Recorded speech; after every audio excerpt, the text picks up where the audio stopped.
What if everything you believed about power, protection, and pride suddenly crumbled in a single night? The world is no longer what it was. Something has shifted in a strike that shook not only the earth, but the very balance of power.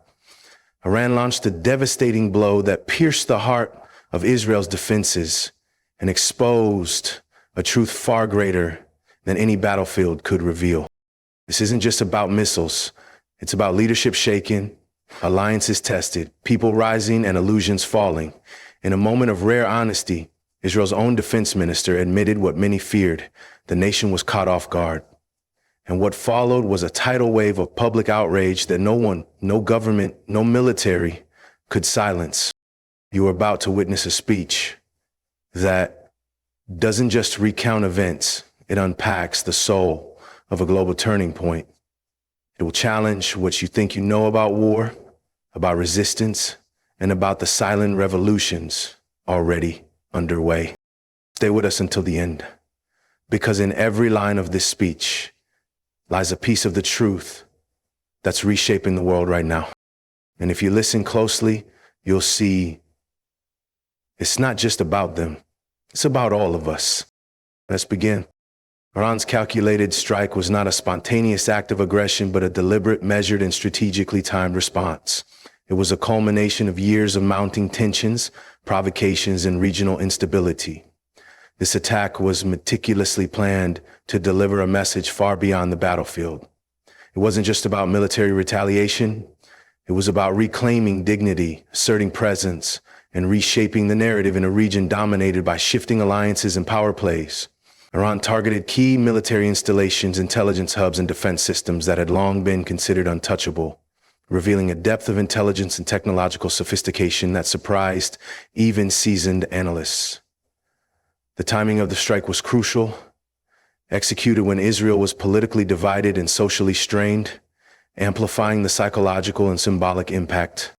A selection of targets reflected Iran's understanding of both tactical value and symbolic weight. These were not civilian areas or random zones of engagement. These were centers of military planning, strategic command, and defensive pride. By choosing these locations, Iran made it clear that this was not about terrorizing innocents, but about sending a direct message to leadership. Your power is not absolute, and your security is not guaranteed. The precision of the attack also sent a message to Israel's allies, particularly the United States and NATO partners. It demonstrated that Iran was capable of matching rhetoric with action, and that any assumptions of its military weakness were dangerously outdated.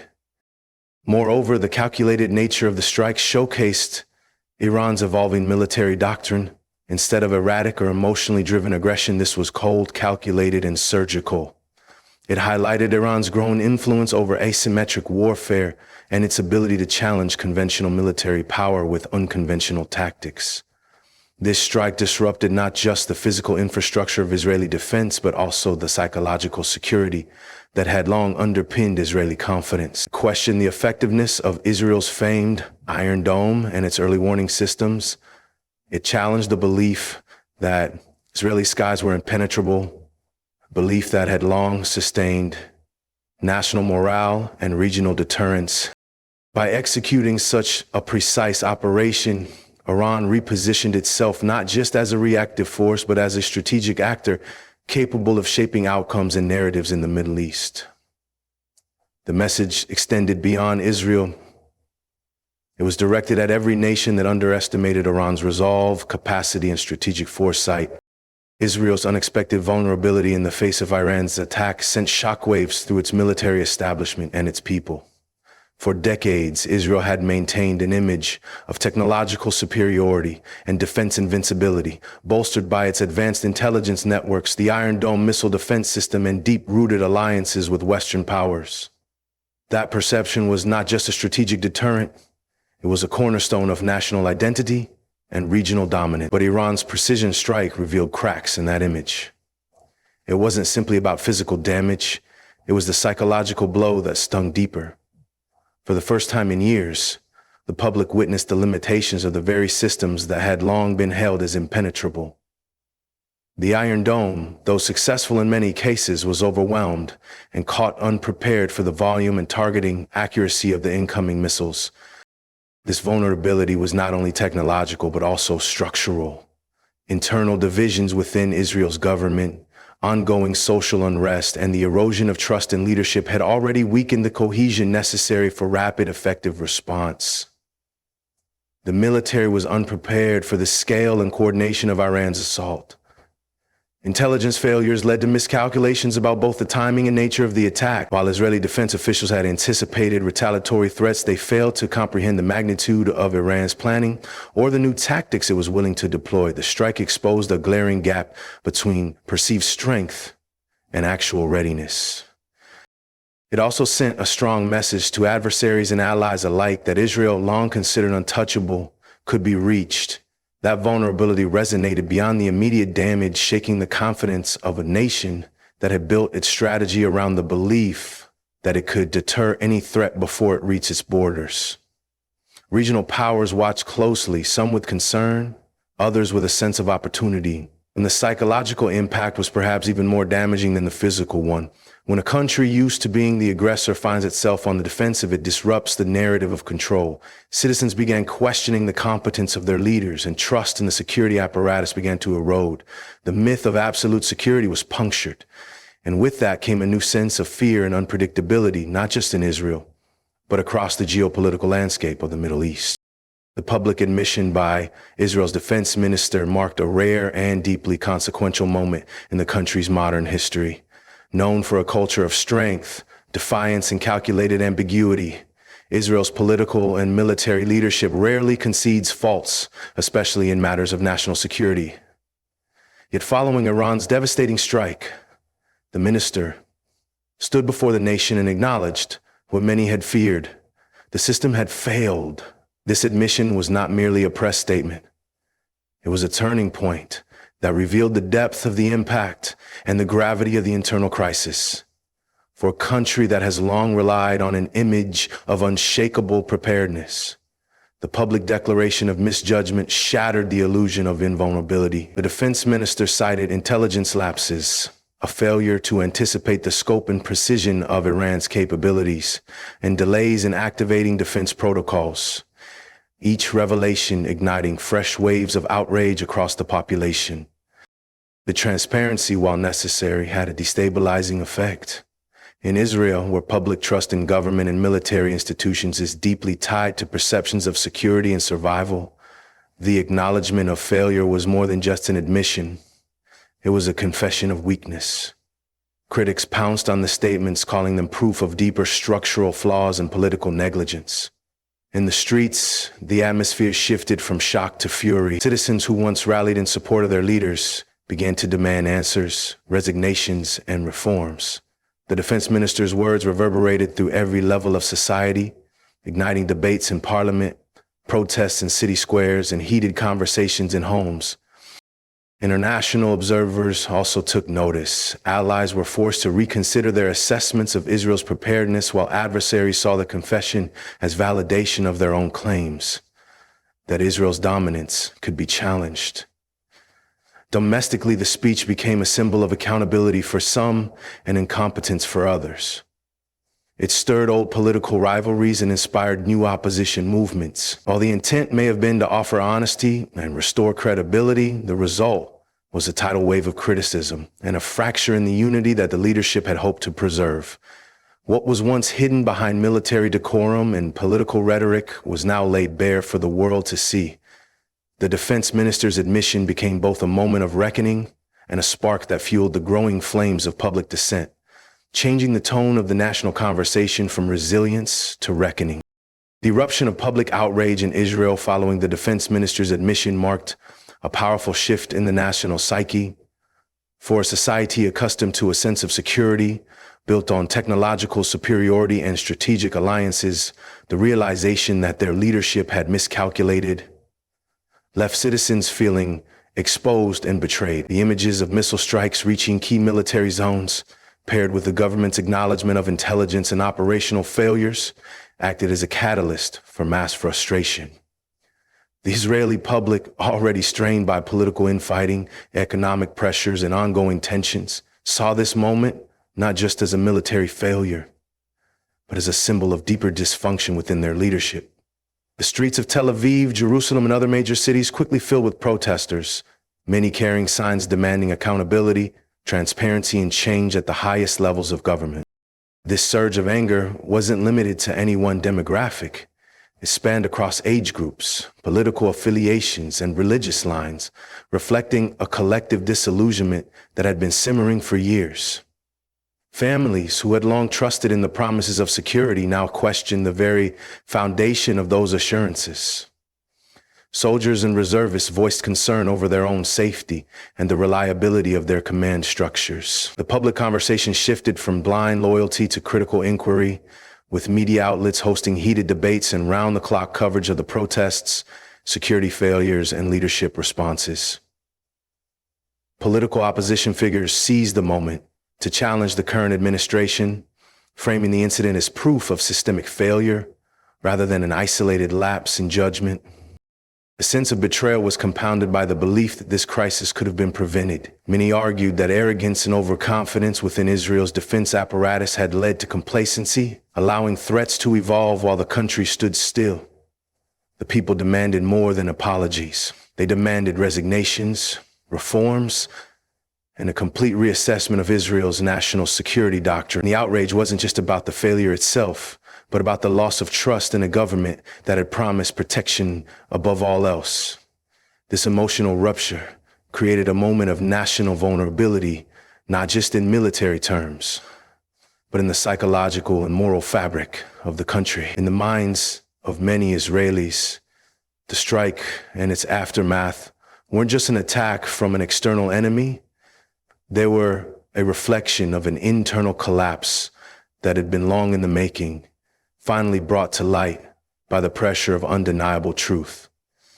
The global reaction to Iran's strike on Israel was marked not by the expected uproar, but by a silence that echoed louder than condemnation. Major world powers, particularly those traditionally allied with Israel, responded with cautious language, carefully crafted statements, and diplomatic restraint. This hesitation was not simply political, it was strategic.